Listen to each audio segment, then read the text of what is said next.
오늘 우리가 함께 깊이 파고들어 볼 주제가 정말 흥미롭습니다. 스마트폰 설정 하나, 딱 하나 바꾸는 건데요. 이 작은 행동이 우리 일상과 세상을 보는 방식을 어떻게 바꿀 수 있는지에 대한 이야기거든요. 아, 그야말로 작은 변화가 만드는 나비 효과 같은 거네요. 맞아요. 바로 그거예요. 오늘 이야기는 케어유 뉴스에서 김영래 편집장님이 연재하시는 아침마다 지혜라는 칼럼에서 시작됐어요. 아, 저도 즐겨보는 칼럼입니다. 그중에서도 해시태그 232 스마트폰의 색을 지우니 일상의 색이 살아났다. 이 글을 읽고 이건 정말 다뤄봐야겠다 싶었거든요. 네, 저도 그 칼럼 아주 인상 깊게 봤습니다. 이게 그냥 스크린 타임 줄입시다 하는 그런 뻔한 이야기가 아니더라고요. 그렇죠. 핵심은 단순히 시간을 되찾는 것, 그 이상이었어요. 우리가 형실이라고 느끼는 이 감각 자체가 사실은 얼마나 디지털 기기에 의해 조종당하고 있었는지를 깨닫게 해주는 뭐랄까 약간은 섬뜩하기까지 한 그런 통찰이 있었죠. 바로 그거예요. 감각의 하이제이킹. 오늘 청취자 여러분과 함께 바로 그 지점을 깊이 파고들어 보려고 합니다.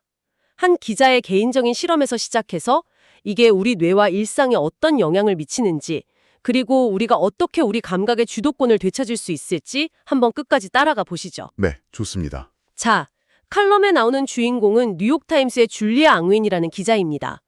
이분이 원래는 스마트폰 중독 이런 말을 들으면 에이, 사람들 너무 과장하는 거 아니야? 이렇게 생각했대요. 대부분 우리가 그렇게 생각하죠. 나는 뭐 의지력이 있으니까 괜찮아 하고요. 자기는 중독이랑은 거리가 멀다고 믿었던 거죠. 그런데 어느 날 문득 잠들기 전에 뭐 별 내용도 없는 정치 뉴스나 틱톡 영상을 몇 시간씩이나 붙들고 있는 자기 자신을 발견한 거예요. 아, 내가 왜 이러고 있지? 하는 그 순간이 온 거죠. 여기서 바로 첫 번째 중요한 지점이 나오는 것 같아요. 이 모든 변화가 외부의 어떤 경고, 뭐 예를 들어 너 스마트폰 너무 많이 봐 같은 잔소리에서 시작된 게 아니라는 점. 네. 전적으로 자기 자신에 대한 성찰, 나한테 문제가 있나? 이 내면의 질문에서 출발했다는 게 핵심인 거죠. 스스로 문제를 인식했다는 거. 그래서 아주 간단하면서도 어떻게 보면 되게 극단적인 실험을 시작합니다. 네, 바로 스마트폰 화면 설정을 흑백 모드, 그러니까 회색 음용으로 바꿔버린 거예요. 아, 흑백으로요? 네. 그런데 그 결과가 정말 드라마틱했다고 해요. 칼럼의 표현을 그대로 빌리자면 아이폰을 확인하고 싶은 강렬한 충독이 즉시 사라졌고 마치 자신을 오가매던 보이지 않는 끈이 끊어진 듯한 안도감을 느꼈다는 거예요. 그럴 수밖에 없어요. 이게 그냥 기분 탓이 아니라 아주 과학적인 원리가 있거든요. 과학적인 원리요? 네. 스마트폰 화면에 그 화려한 색상들 있잖아요. 그게 그냥 예쁘라고 있는 게 아니에요.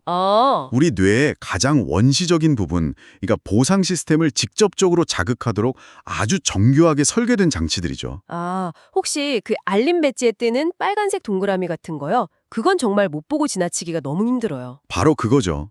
앱 디자이너들이 그걸 괜히 알림 레드라고 부르는 게 아니거든요. 알림 레드요. 네, 그 색깔은 수만 년 동안 우리 뇌가 잘 익은 과일이나 뭐 포식자의 피 같은 생존에 직결된 신호를 감지하도록 진화해온 그 경로를 그대로 해킹하는 겁니다. 와, 이건 뭐 이성적인 판단을 거치기도 전에 본능적으로 우리의 주의를 그냥 확 잡아채는 일종의 진화의 지름길인 셈이죠. 세상에. 제 주의력이 잘 익은 과일 취급을 당하고 있었다니 약간 기분이 나빠지려고 하는데요. 그렇죠? 그런데 화면을 흑백으로 바꾸는 순간 그 가장 강력한 유인책이 그냥 힘을 잃어버리는 거예요. 시뻘겋던 알림 배지는 그냥 밋밋한 회색 원이 되고 화려했던 앱 아이콘들은 그냥 분간도 잘 안 되는 도형이 되어버리니까요. 뇌를 유혹할 미끼가 싹 사라진 거죠. 이게 그냥 충동이 사라진 것 같다. 네, 그런 느낌적인 느낌에서 그치지 않았어요. 실제 데이터로도 명확하게 증명이 됐거든요. 오, 데이터로요? 네. 하루 평균 4시간 40분에 달하던 스마트폰 사용 시간이 약 4시간으로 무려 40분이나 줄었대요. 하루 40분, 이게 별거 아닌 것 같지만 일주일이면 280분, 거의 5시간에 가까운 시간을 되찾은 겁니다. 와, 5시간이요? 네, 한 달이면 20시간이죠. 이 시간을 다른 데 쓴다고 한번 생각해 보세요. 삶의 질 자체가 달라질 수 있는 엄청난 시간이에요. 맞네요. 칼럼을 보면 과보 최고 기록이 8시간이었다고 하니까 본인에게는 거의 절반으로 줄어든 셈이니 더 큰 변화였을 거고요. 맞아요. 이 경험을 통해서 앙웬 기자는 자기 행동이 단순한 습관이 아니구나. 이걸 깨닫게 돼요. 그러면서 칼럼은 연구자들의 말을 인용해서 이걸 중독과는 조금 다른 강박 행동에 가깝다고 진단합니다. 아, 중독과 강박 행동? 흥미로운 지점이네요. 네, 저도 이 부분이 되게 흥미로웠는데 잠깐만요. 강박 행동이라는 게 중독이랑 다른 건가요? 그냥 우리 자신을 좀 더 괜찮게 포장하려는 뭐 그런 말장난은 아니고요. 하하, 아주 좋은 질문이에요. 칼럼에서 인용한 연구자들의 관점에 따르면 명확한 차이가 있어요. 오, 이렇게 생각하면 쉬워요. 중독은 슬롯머신을 당기는 것과 같아요. 쾌락, 즉 대박이라는 즐거움을 쫓아서 하는 행동이죠. 네, 그렇죠. 반면에 강박 행동은 외출하고 나서 내가 현관문을 잠갔나 싶어서 계속 확인하는 행동에 더 가까워요. 아, 그 확인하는 행위 자체가 즐거워서 하는 게 아니잖아요. 전혀 아니죠. 혹시 안 잠갔으면 어떡하지? 라는 그 불안을 없애기 위해서 하는 거죠. 와, 그 비유를 들으니까 차이가 확 와닿네요. 슬롯머신과 잠긴 현관문. 그렇죠. 이 진단이 우리에게 던지는 질문은 바로 이거예요. 당신이 무심코 스마트폰을 드는 이유가 정말로 재미있는 걸 찾기 위해서인가? 아니면 세상 소식에서 나만 뒤처질지 모른다는 불안, 그 FOMO라고 하죠. 아니면 중요한 연락을 놓칠지 모른다는 그런 불안을 잠재우기 위해서인가? 아마 대부분은 후자에 더 가까울 겁니다. 그런데 색이 사라진 획백 스마트폰은 그 불안을 해소해 줄 만큼 강력한 보상을 주지 못하는 거죠. 자극적이지 않으니까요. 그렇군요. 불안을 잠재우려고 문고리를 잡았는데 문고리와 그냥 미지근하고 아무 느낌이 없는 것과 비슷하겠네요. 굳이 계속 확인할 필요를 못 느끼게 되는? 정확합니다. 물론 이 실험의 단점도 있었어요. 실용적인 문제들이죠. 예를 들어서 전화가 올 때 수신 버튼은 초록색, 거절 버튼은 빨간색인데 흑백에선 그냥 똑같은 회색 버튼 두 개로 보이니까 헷갈렸대요. 아, 그럴 수 있겠네요. 저는 당장 지도 앱은 어떻게 보나 음식 배달 앱은 어떻게 쓰나 싶더라고요. 모든 식당 로고가 다 똑같은 회색으로 보일 텐데요. 맞아요. 저녁 잘못 시킬 수도 있겠네요. 하하. 기술이 주는 편의성이나 즐거움을 상당 부분 포기해야 하는 건 분명한 단점이죠. 그런데 바로 이 지점에서 정말 재미있는 반전이 일어나요. 반전이요? 네, 이런 단점 때문에 사진을 확인할 때만 잠깐 컬러 모드로 돌아올 수 있는 단축키를 설정해뒀대요. 며칠 동안 흑백 화면에 익숙해진 다음에 그 단축키를 딱 눌러서 오랜만에 컬러 화면을 마주했는데 그 순간의 느낌을 컬럼은 이렇게 묘사해요. 마치 타임스퀘어의 전광판을 보는 것처럼 지나치게 자극적이고 눈이 부셨다. 이 부분이 이 실험의 백미라고 생각합니다. 저도요. 이건 좀 더 큰 그림에서 보면 바로 우리 감각의 재조정, 그러니까 리캘리브레이션 과정을 보여주는 거거든요. 재조정이요? 네, 트리스탄 해리스 같은 기술 윤리학자들이 계속 경고해온 게 바로 이거예요. 우리가 매일 스마트폰, TV, 광고판을 통해 접하는 색과 소리는요, 현실에 존재하는 자연스러운 자극이 아니에요. 아, 우리의 주의를 끌기 위해 인공적으로 증폭된 초자연적 자극입니다. 초자연적 자극이요? 좀 어려운 말인데요? 네, 예를 들어 새들은 자기 알보다 조금 더 크고 색이 선명한 가짜 알에 더 끌린다고 해요. 그게 자기 유전자를 퍼뜨리는데 더 유리하다고 본능이 착각하는 거죠. 하하. 스마트폰의 색감도 마찬가지예요. 현실의 장미보다 더 붉고 현실의 하늘보다 더 파랗게 만들어져 있죠.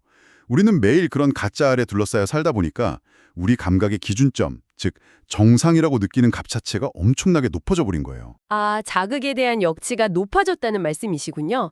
매일 짜고 맵게 먹던 사람이 며칠만 건강식을 먹어도 예전 음식이 너무 자극적으로 느껴지는 것처럼요. 정확한 비유입니다. 며칠간의 흑백 모드는 그 비정상적으로 높아졌던 감각의 기준점을 다시 평온한 상태로 되돌려 놓은 거죠. 네. 그랬더니 과거에는 정상이라고 느꼈던 그 화려한 컬러 화면이 이제는 과잉 자극, 즉 소음으로 느껴지게 된 거예요. 우리가 평소에 얼마나 인공적인 자극의 홍수 속에서 감각이 마비된 채 살아왔는지를 보여주는 아주 강력한 증거죠. 듣고 보니 좀 무서운데요? 내 눈으로 보는 세상의 아름다움에 대한 기준을 이 손바닥만한 스크린이 정하고 있었다는 거잖아요. 그렇죠. 결국 이 모든 경험이 그녀에게 준 가장 큰 선물은 역설적이게도 색 그 자체였습니다. 스마트폰의 인공적인 색을 지웠더니 비로소 현실 세계의 진짜 색들이 눈에 들어오기 시작한 거죠. 아, 길가에 핀 이름 모를 꽃의 노란색이나 저녁 하늘의 그 묘묘한 보랏빛 같은 것들이요. 디지털 세상에 증폭된 자극에서 한 걸음 물러나니까 비로소 진짜 세상의 그 섬세한 아름다움이 보이기 시작한 거네요. 네, 완벽하게 보정된 인스타그램 사진 속 노을보다 창밖으로 보이는 불완전하지만 살아있는 진짜 노을이 더 가치 있게 느껴지는 그런 순간이죠. 맞아요. 그리고 자연스럽게 스마트폰을 들여다보던 시간에 책을 읽거나 친구들을 만나는 등 다른 가치 있는 활동으로 그 시간을 채우게 됐다고 하고요. 칼럼은 바로 이 지점에서 이 이야기가 특히 시니어 계층에게 시사하는 바가 크다고 짚어줍니다. 사실 이런 감각 하이제킹은 모두에게 해당되는 문제지만 시니어의 경우엔 눈의 피로 문제나 집중력 저하 같은 신체적인 어려움이 더해지니까요. 맞아요. 저희 부모님만 봐도 스마트폰으로 뉴스를 보시거나 영상을 즐기시는 시간이 정말 많이 늘었거든요. 그런데 그러고 나면 항상 눈이 침침하다고 하시고요. 그래서 칼럼은 이렇게 제안을 해요. 만약 청취자 여러분도 뚜렷한 목적 없이 습관적으로 스마트폰을 들여다보고 있다면 딱 며칠만이라도 이 실험을 한번 해보는 건 어떻겠냐고요. 아, 직접 한번 해보라고요? 네, 아이폰은 손쉬운 사용 설정에서, 안드로이드 폰은 접근성 메뉴에서 색상 조정이나 회색 음용을 켜면 바로 됩니다. 처음에는 좀 답답할 것 같긴 해요. 친구가 보낸 여행 사진이나 손주들 영상이 전부 흑백으로 보이면 아쉬울 것 같기도 하고요. 물론이죠. 처음엔 화면 속 세상이 밋밋하고 재미없게 느껴질 거예요. 하지만 칼럼은 그게 오히려 기회가 될 수 있다고 말해요. 기회요. 네, 스크린 속 인공자극에서 벗어나는 그 시간을 내 옆에 있는 가족이나 친구의 얼굴을 마주보고 대화하고 집 주변을 산책하면서 계절의 색 변화를 직접 눈에 담는 시간으로 채울 수 있다는 거죠. 아, 손바닥 안의 세상보다 더 소중한 내 진짜 삶의 순간들을 집중할 시간을 벌어준다는 의미군요. 바로 그거죠. 기술이 주는 편리함은 누리되 우리 삶의 주도권, 특히 우리 감각의 주도권까지 내어주지는 않는 그런 지혜가 필요한 거고요. 오늘 우리는 스마트폰 화면을 흑백으로 바꾸는 아주 작은 설정 하나가 어떻게 우리의 시간과 관심, 그리고 세상을 보는 눈까지 바꿀 수 있는지에 대해 깊이 있게 이야기 나눠봤어요. 케어유 뉴스 김영래 편집장님의 칼럼 덕분에 정말 흥미로운 생각의 출발점을 얻은 것 같습니다. 핵심은 기술을 버리자는 게 아니라 기술이 우리 감각에 미치는 영향을 우리가 주도적으로 제어해야 한다는 것 같아요. 맞습니다. 이 컬럼이 궁극적으로 전하는 메시지는 스마트폰을 쓰지 말자가 아니라 손바닥 안의 인공적인 세상보다 당신의 진짜 일상에 존재하는 소중한 순간에 더 많은 시간을 쓰자는 권유라고 생각해요. 네. 그래서 오늘 청취자 여러분께 마지막으로 생각해 볼 질문을 하나 드리고 싶습니다. 어떤 질문이죠? 스마트폰의 그 화려하고 자극적인 색에 정신이 팔려서 혹시 오랫동안 제대로 주목하지 못했던 당신의 진짜 일상 속 색깔은 무엇인가요? 배우자의 미소일 수도 있고 아침 커피의 진한 갈색일 수도 있고 창밖 나뭇잎의 싱그러운 초록빛일 수도 있겠죠. 이 대화가 끝난 후에 스마트폰을 잠시 내려놓고 가장 먼저 의식적으로 바라보고 싶은 현실의 색은 어떤 것인지, 그리고 그 색이 스크린 필터 없이 온전히 당신의 눈에 어떻게 느껴지는지 한번 가만히 음미해 보시는 건 어떨까요?